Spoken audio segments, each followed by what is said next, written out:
रणस्थले शस्त्रभृतां परीक्षा. रणभूमीमध्ये योद्ध्याची परीक्षा आहे आणि शास्त्रामध्ये विद्यावतम भागवतम परीक्षा. विद्वानाची परीक्षा ही भागवतामध्ये आहे.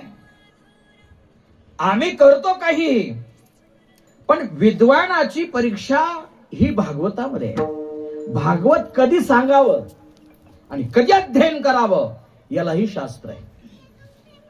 उत्तर मीमांसा, पूर्व मीमांसा, वेदांत या सर्व गोष्टीचं अध्ययन केल्याच्या नंतर, आस्तिक शास्त्राचं अध्ययन केल्याच्या नंतर, उपनिषदाचं अध्ययन केल्याच्या नंतर, शंकर भाष्यादिकाचं अध्ययन केल्याच्या नंतर भागवताचं अध्ययन करावं.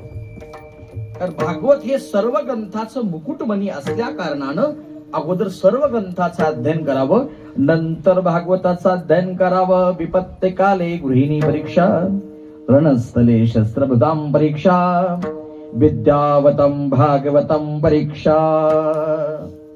विद्वानाची परीक्षा ही भागवतामध्ये आहे.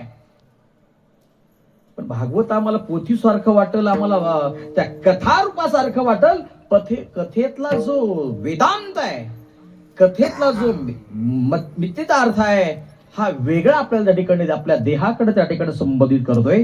जगातल्या 5 जर विचार जर करू गेलो, भागवताची कोणतीही कथा काढा, ही स्वतःच्या देहाला बांधलेली कथा आहे. स्वतःच्या अंगावर त्या ठिकाणी जर विचार जर केला तर अशा प्रकारची कथा आपण श्रवण केली. माझे परमस्नेही सुंदर अशा प्रकारचे विवेचन करतात. ते नवीन आहेत बरं का, पण नवीनच्या मानानं कुठेही शेतामध्ये काम धंदा उद्योग करत करत भागवताचं अध्ययन करणं आणि चिंतन करणं ही सामान्य गोष्ट नाहीये. विडाला